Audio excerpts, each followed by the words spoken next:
এই যে দেখেন আজকেই কাটছে, এটা মনে হয় একটু শিক্ষিত চোর হবে, সমান করে কাটছে, ঠিক আমরা যেভাবে ঘাস কাটি এভাবেই। তো চুরি করতেছেন, এটা মনে রাখবেন যে এটা খাওয়াচ্ছেন পশুকে, হারাম টাকা কিয়ামত পর্যন্ত থেকে যাবে। আসসালামু আলাইকুম। আমরা ঘাস চাষ করতে গিয়ে সব থেকে যেটার বেশি বাধার সম্মুখীন হয় সেই বিষয়টা নিয়ে আজকে কথা বলবো আপনাদের সাথে। আমরা মোটামুটি 8 থেকে 10 বছর ধরে ঘাস চাষ করে আসতেছি। এই সময়ের মধ্যে এই এই সমস্যাটা আমাদের সঙ্গে সব থেকে বেশি হচ্ছে। তো এই বিষয় নিয়ে এখন কথা বলবো। তো এই ঘাস চাষ করতে গিয়ে আমরা যে বাধাটার বেশি সম্মুখীন হচ্ছি সেটা হচ্ছে ঘাস চুরি হয়। তো চুরি হয় এটা বড় কথা না, আমাদের অনেক ঘাস আছে যে কিছু ঘাস চুরি হইলে আমাদের সমস্যা না, কিন্তু তারা এত পরিমাণ ক্ষতি করে এই ক্ষতিটা বলে বোঝানোর মতো না। সব থেকে সমস্যা হয় আমাদের বর্ষাকালে। তো এখানে কয়েক ধরনের চোর আছে। কিছু চোর কি করে, দেখা যায় যে আমাদের ঘাসের মধ্যে একটু ক্লোজ করলে দেখাতে পারবেন যে শীতকাল হওয়ার কারণে অনেক কুশি বের হচ্ছে, মাটি ফেটে ফেটে এই যে কুশিগুলা বের হচ্ছে। তো এগুলাই আমাদের এই সোপের ভবিষ্যৎ। মানে এগুলো উঁচুতে হয়ে গেছে, মোটামুটি 2-3 বছর হয়ে যাচ্ছে এগুলো লাগানো, যার কারণে এই মোটাগুলোর পাশাপাশি অনেক কুশি বের হচ্ছে। তো এই কুশিটা মোটামুটি মার্চ এপ্রিলের দিকে আমাদের পর্যাপ্ত ফলন দিয়ে থাকে। তো কিছু চোর কি করে, এই ঘাসগুলো আমাদের থেকে কেটে নিয়ে যায়। একটু ক্লোজ করলে দেখতে পাবেন, এই যে দেখেন আজকেই কাটছে, এটা মনে হয় একটু শিক্ষিত চোর হবে, সমান করে কাটছে, ঠিক আমরা যেভাবে ঘাস কাটি এভাবেই। আর আরো কয়েক ধরনের চোরের কাটার বৈশিষ্ট্য দেখাই, যে দেখেন কয়েকদিন আগে কাটছে উঁচু করে।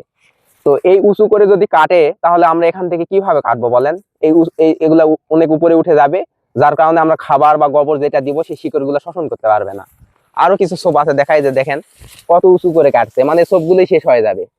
যদিও শীতকাল হওয়ার জন্য এগুলো রক্ষা পাচ্ছে, কিন্তু এগুলো বর্ষাকালে হলে প্রত্যেকটা সোপ পচে যাইতো, কারণ এগুলা থেকে আগে বের হবে আর এগুলো আমরা আরো পরে কাটবো। তার মানে এগুলো অনেক নিচে পড়ে থাকবে, এই সবগুলো কুশিগুলো সব পচে যাবে। তো এখানে আরো কয়েকটা বিষয় নিয়ে কথা বলি। এই যে আমাদের এলাকায় সব থেকে এখন বেশি যে ফসলটা চাষ হয় সেটা হচ্ছে শশা। দেখেন পাশের জমিতে শশা চাষ করতেছে। তো এই শশা চাষ করতে গিয়ে দেখা যায় যে 1 বিঘা 1.5 থেকে 2 লক্ষ টাকা তারা ইনকাম করে মোটামুটি 3 থেকে 4 মাসের মধ্যে। অথচ আমরা এই জমিগুলোতে ঘাস চাষ করতেছি, আমরাও তো চাইলে এগুলো করতে পারতাম, কিন্তু এগুলো করি না এই জন্যই যে আমাদের গরু পালন করি, আমাদের পর্যাপ্ত ঘাসের প্রয়োজন হয়। তো এখন অনেকে ভাবে যে এগুলা ঘাসই তো, কেটে নিয়ে যাচ্ছি, সমস্যা কই। কিন্তু এগুলো যারা গরু প্রেমী আছে তারাই ভালো মতো বলতে পারবে যে গরুকে যদি পর্যাপ্ত ঘাস না দেওয়া যায় বা খাবার না দেওয়া যায় কি পরিমাণ কষ্ট লাগে। আমরা 2-1 বার চোরকে ধরছিও, কিন্তু ধরার পর কিছু বলা যায় না। এখন সত্যি কথা বলতে কি, চুরি আমাদের পাহারা দেয়। এখন আমরা শীতকাল চলতেছে, তো একটু বেলা হয়ে ঘাস কাটি, কারণ শিশিরটা শুকে যাওয়ার পর ঘাস কাটতে হয়।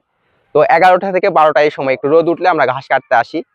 তো ধরেন এখন ঘাস কেটে নিয়ে বাসায় চলে যাব, তো ঠিক আমাদের চোর ফলো করে যে রাস্তা দিয়ে আমরা যাচ্ছি, ওরা এই সময় চলে আসে।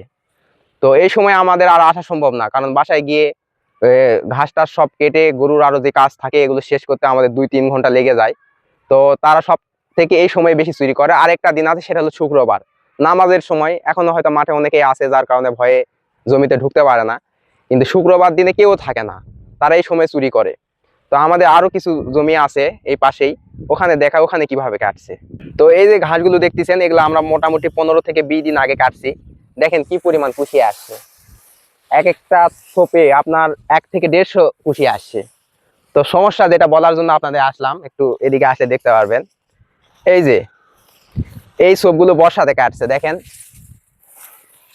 কয়টা কুশি আছে দেখেন, এবং কাটিগুলো কত চিকন হয়ে গেছে। এই যে এগুলা বর্ষাতে কাটছে, এই সবগুলো শেষ। এগুলা বর্ষাতে হলে পচেই যায়, তো শীতের জন্য রক্ষা হচ্ছে। আরো আছে যে অর্ধেক কাটছে এই সাইড থেকে, কেউ আবার এই সাইডে অর্ধেক কাটছে, আবার এই যে এখানে কাটছে 2 সব লাল হয়ে আছে। এগুলোর বয়স অনেক দিন হয়ে গেছে, 30 থেকে 35 দিন বেশি হয়ে গেছে। এই যে এই পাশে আসলে আরো দেখতে পাবেন, এই যে কত উঁচু করে কাটছে এগুলা, সব শেষ হয়ে যায়। তো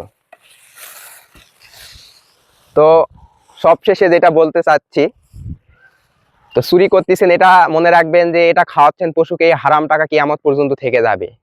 সবশেষে আমরা আল্লাহর কাছে বিচার দিতে চাই, যারা এই চুরি করতেছে তাদের বিচার আল্লাহই করবে, আমাদের ধরা থাকতেছে। তো যারা চুরি করেন তারা যদি ভিডিও দেখেন বা কোনোভাবে জানতে পারেন, দয়া করে চুরিটা করবেন না, এটাতে আমাদের অনেক সমস্যা বা অনেক ক্ষতি হয়ে যায়। তো এই ছিল আজকের মনে। আসসালামু আলাইকুম।